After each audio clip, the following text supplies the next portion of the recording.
pour moi, ça a toujours été facile de parler devant des gens. J'avais un père qui m'encourageait. J'étais petite, là, puis je pouvais même être insolente, puis il me disait « C'est ça, Guylaine, parle-y dans le casse. » Tu sais, ma mère, elle, en arrière, elle était plutôt du genre hey, « On fait pas ça, on dit pas ça. » Mais mon père, lui, il trouvait ça drôle. Il riait que je sois... Oui, c'est ça.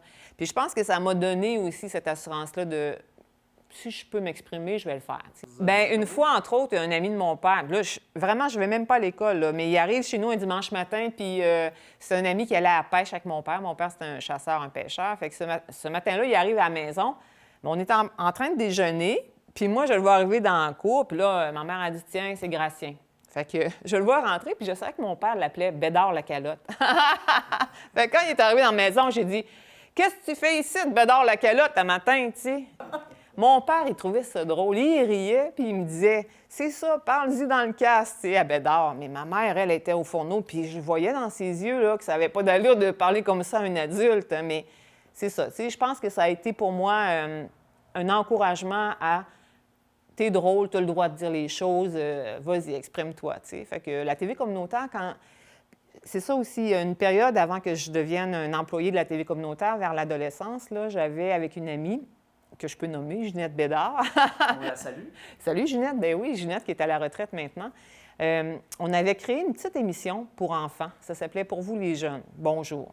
Un peu genre une ligne ouverte. C'était en direct, puis on avait, à cette époque-là, 5e année, 11 ans, là. On créait à chaque semaine, on avait la latitude pour faire l'émission qu'on voulait. Fait qu'on pouvait faire un concours d'animaux. On invitait les gens à venir en studio avec leur animal. Ensuite, il y avait une ligne ouverte, les gens votaient, puis on avait des petits prix. On allait au magasin à Saint-Raymond de variété, puis ils nous offraient des petits prix, puis on pouvait les donner en cadeau. Fait qu'avec elle, on a fait ça pendant un an, une année scolaire.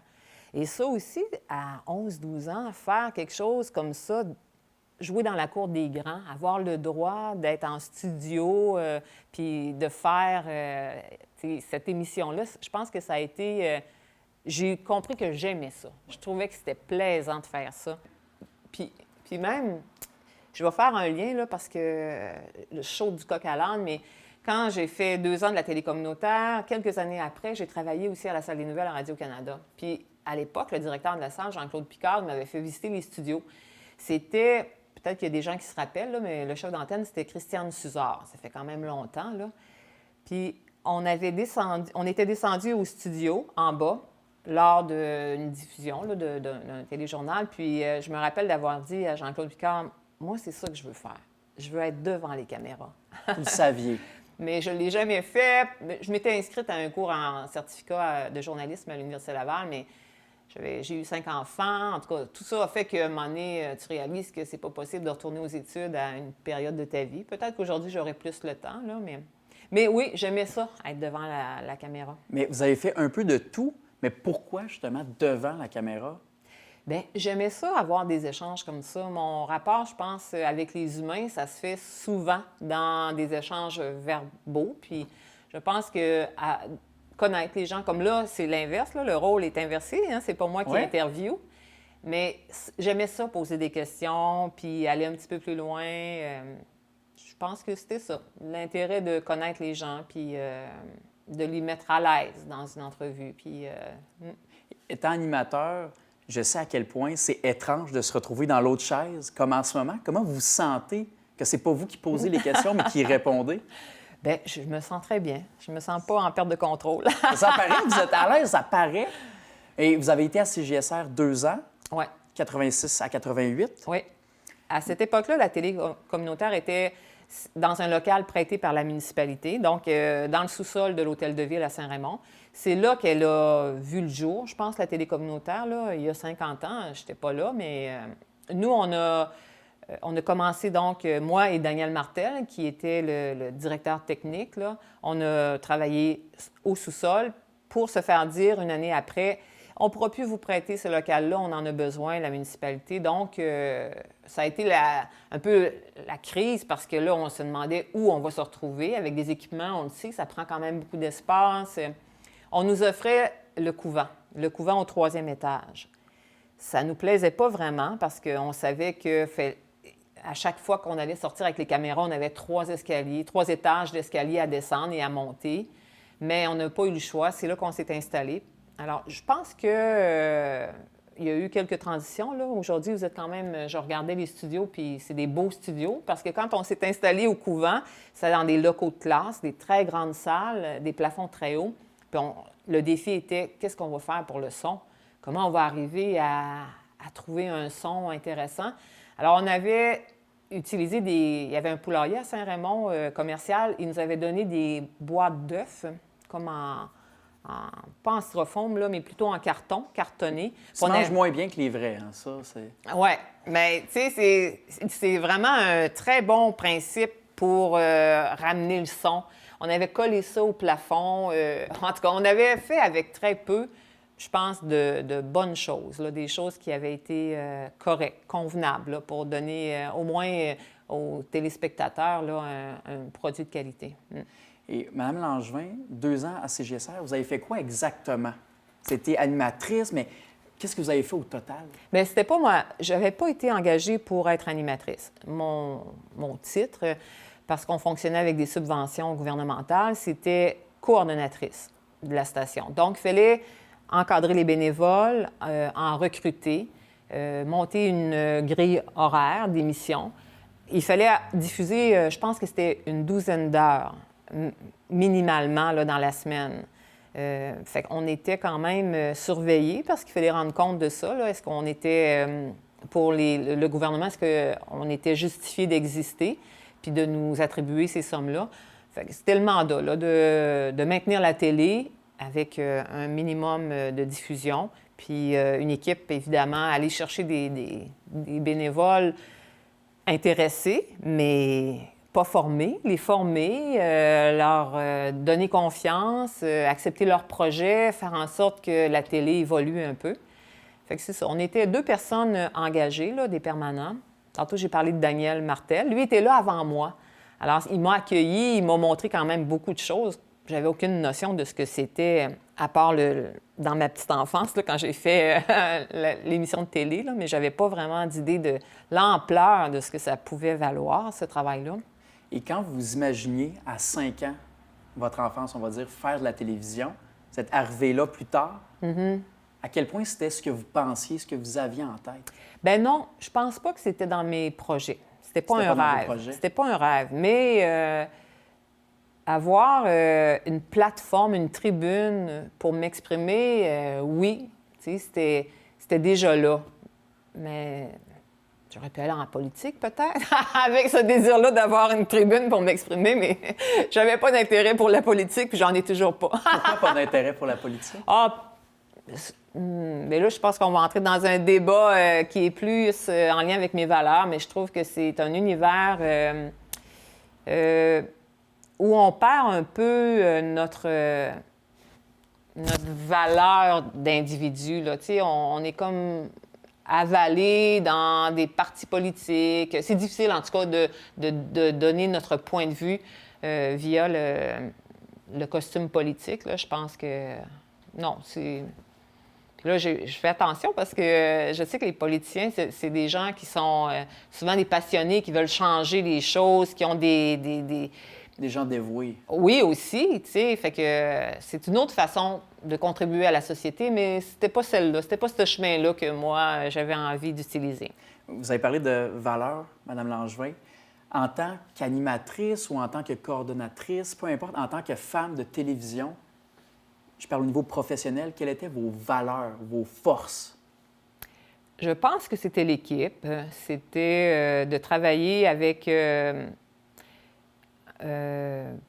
dirais, mais justement, on parle de force, là, mais de faire en sorte que chaque personne qui se trouvait dans l'univers de la télé communautaire se sente accueillie, se sente,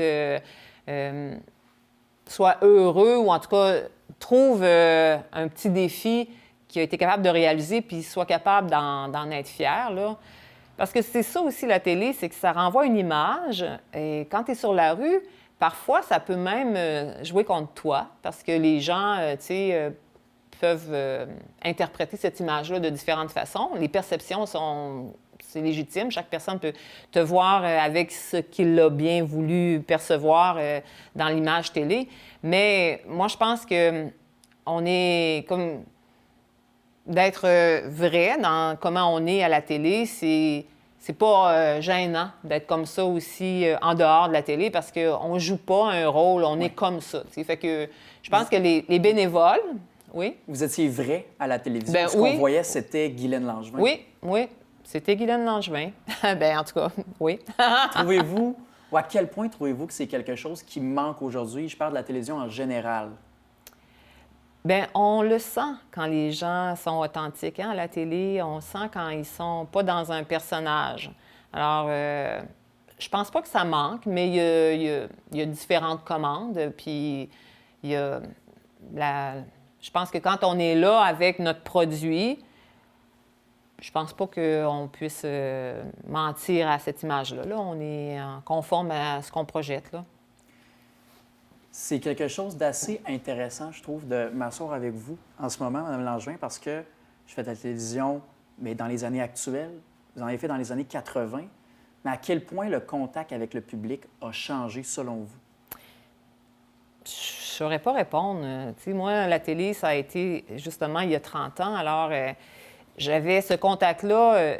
Je pense aussi le fait que je vienne de cette communauté-là, c'était pour moi une façon de découvrir les individus à travers les émissions aussi, à travers le fait qu'on sortait, on allait...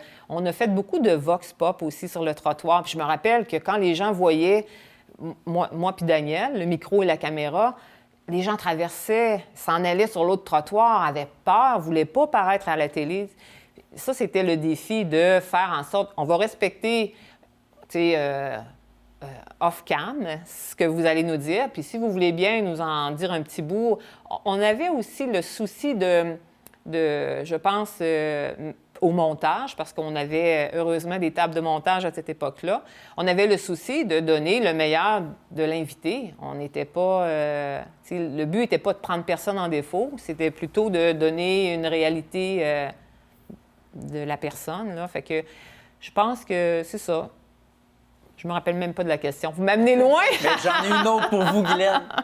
Mais pourquoi la peur de paraître à la télévision? Vous qui en avez fait beaucoup, pour qui c'est naturel, mais pourquoi la peur de parler alors que c'est filmé? Mais c'est le jugement. On n'a pas accès à la personne qui est devant son téléviseur. Tu sais, ce qu'on fait là maintenant, tout à l'heure, on n'aura aucun contrôle. On ne pourra même pas défendre notre point de vue ou ce qui va avoir été remis à l'intérieur de la télé ou aux téléspectateurs, on n'a plus de contrôle là-dessus. Ça nous échappe. Puis je pense qu'on a toujours...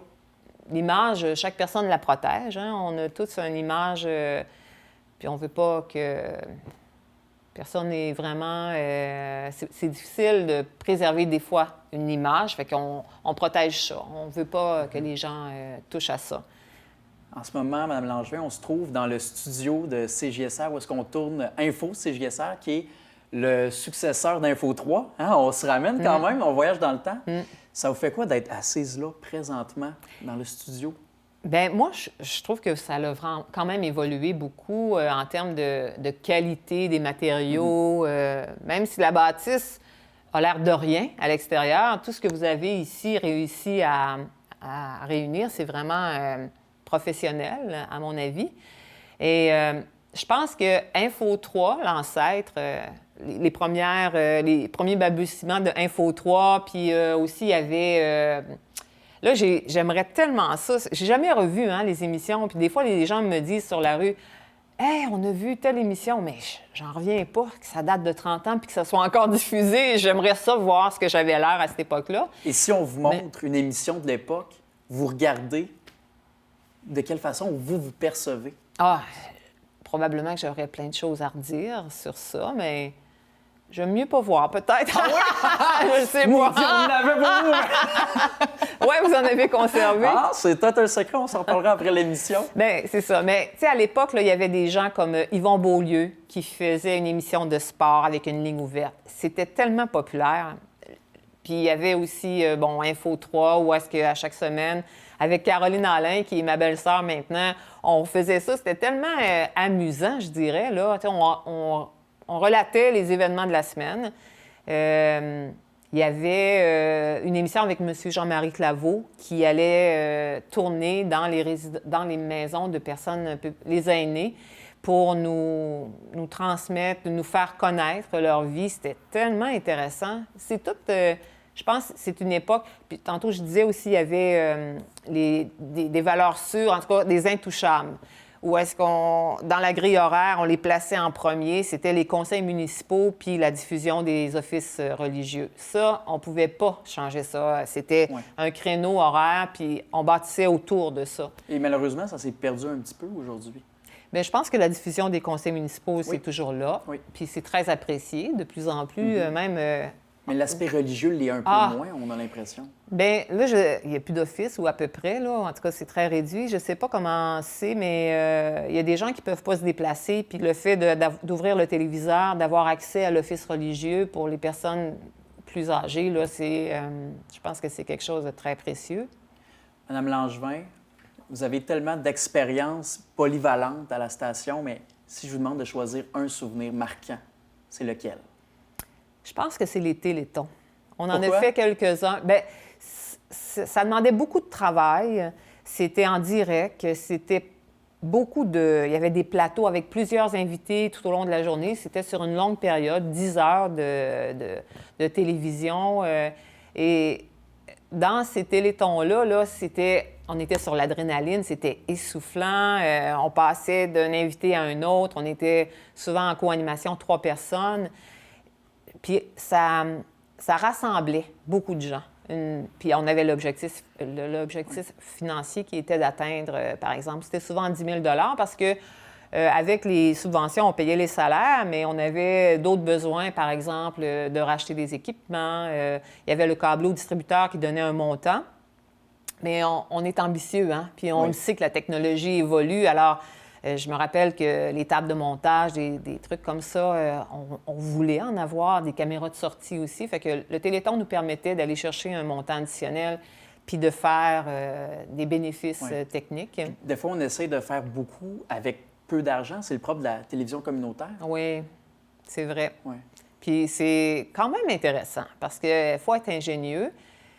Je pense que quand on a fait l'école dans une télévision communautaire, quand on a fait nos apprentissages, après, on arrive dans d'autres productions, puis on réalise qu'il y a beaucoup plus de facilité. Mais de l'avoir appris sur le dur, d'une façon différente, ça nous équipe pour faire face, je pense, à d'autres défis. D'ailleurs, moi, la TV communautaire, ça m'a permis aussi de travailler chez un autre diffuseur. Là. J'ai travaillé à Radio-Canada par la suite, là, une douzaine d'années. Pardon, mais pas à la télé directement, mais plus dans la salle des nouvelles. Donc, vous travaillez à la salle des nouvelles de Radio-Canada. Mais en quoi votre expérience à CJSR vous a préparé, vous a aidé pour Radio-Canada? Bien, je pense qu'ils ne m'auraient pas engagée à cette époque-là si j'avais eu aucune expérience parce que je n'avais pas de formation. Moi, je fais un cours collégial en technique correctionnelle et j'ai travaillé donc à Radio-Canada, c'était quand même, c'était les pros. Alors, ça prenait quand même des gens qui avaient, on n'avait pas le temps de les former, il fallait qu'ils arrivent avec une certaine formation. Et c'est ça, les 2 années ici m'ont permis de au moins connaître la façon dont on fonctionne dans un studio télé. Puis là, j'étais aux nouvelles, donc à l'affectation, j'étais adjointe à l'affectation. Tout ce qui s'appelle structurer, organiser les tournages avec les caméramans, les JE, puis ensuite mettre au montage dans les salles de montage le travail de tournage du journaliste pour avoir après ça le produit fini. Mais ça m'a été salutaire d'être passé ici, là, c'est sûr. C'est sûr que j'aurais même pas pensé que j'aurais pu aller dans une télévision comme celle-là. Guylaine Langevin ne serait pas Guylaine Langevin sans CJSR? Oui, je pense que oui. Je pense que c'est une formation qui m'a donné de l'assurance puis qui m'a permis aussi d'aller un peu plus loin. Et ce que j'ai réalisé, parce que j'ai fait toutes sortes de travail par la suite, là, j'ai été à différents endroits dans ma vie, mais je pense que ça, c'était en début de carrière, là, j'avais 24 ans quand je suis passée à la télé communautaire. ça a vraiment été pour moi, ça a canalisé mes forces, ça m'a permis de me faire confiance puis de dire que finalement, tout s'apprend. Oui, on n'a pas d'affinité nécessairement pour tous les domaines, mais une télé communautaire, ça nous permet de se connaître, de faire des expériences, d'essayer. Ne serait-ce que la technique et l'animation, c'est deux univers très différents. Mais on s'aide un peu en faisant les deux. Oui, bien, en tout cas, ça peut être plus complet si on fait les deux. Mais si on peut au moins toucher à ces deux univers-là, on va développer des forces ou des habilités, je pense, parce qu'il y a beaucoup de choses à apprendre dans une télé communautaire. Madame Langevin, si vous aviez une chose à souhaiter à CJSR pour les 50 ans de la station, ce serait quoi? Bien, c'est qu'il y a des gens qui osent venir pour justement se bénéficier de cette formation gratuite-là. Tu sais, je trouve tellement que c'est un médium qui doit, par contre, tranquillement évoluer aussi parce que, tu sais, on le sait maintenant que la télé, dans la forme d'il y a 30 ans, n'existera plus, là, sous peu. On s'en va vers d'autres médiums, mais je pense qu'actuellement, justement, avec la transition, il y a des gens qui auraient beaucoup à apprendre et à recevoir de vivre cette expérience-là. On les invite à venir un peu. Bien, j'espère. Je ne sais pas comment. Le défi, c'est comment on fait pour aller les chercher. Je me rappelle, à l'époque, il y avait une équipe de la Polyvalente, des jeunes qui nous disaient vouloir faire de la télé. Alors, on leur a dit, présentez-nous un projet. Et puis, à toutes les semaines, sur l'heure du dîner, un dîner par semaine, on se déplaçait, on allait dans un local de la Polyvalente, puis on leur donnait la demi-heure. Vous en faites ce que vous voulez. Puis dans cette équipe-là, il y a Céline Moras, qui aujourd'hui est directrice d'école, Stéphane Paquette, qui est devenu journaliste à Radio-Canada par la suite. C'était un petit noyau de 4 personnes qui ont créé une émission qui s'appelait Poly Show, puis qui a été diffusée une saison. Je trouve que ça a permis sûrement à ces jeunes-là de développer des compétences qu'ils n'auraient pas réussi à faire autrement. Et en terminant, pour vous, CJSR en un seul mot? Force. Je dirais que c'est une force. Force. Une force pour Saint-Raymond d'avoir ce médium-là. Et il y a très peu de télé communautaires aujourd'hui qui ont survécu. Puis que CJSR, 50 ans plus tard, soit encore en santé, malgré les défis de recrutement et tout ça, je pense que c'est une force. Ouais. Oui, puis grâce à la communauté. Oui. Oui. Mais grâce à des gens comme vous aussi qui se sont impliqués. Bien, moi, je ne vois pas ça comme grâce à moi. Je vois merci à la télé communautaire de m'avoir apporté ça. C'est vraiment... j'ai beaucoup reçu, beaucoup plus qu'on peut penser. Fait que je pense que, tu sais, heureusement pour CJSR, elle est née à Saint-Raymond dans un milieu dynamique où il y avait des artisans qui y croyaient. Puis ça l'a donné des petits. Fait que c'est le fun de voir qu'aujourd'hui... Si, comme moi. Oui! Je voulais me garder une petite jointe quand même. Vous le faites. Madame Langevin, merci pour l'entrevue. Merci pour votre empathie. Ça m'a fait vraiment plaisir.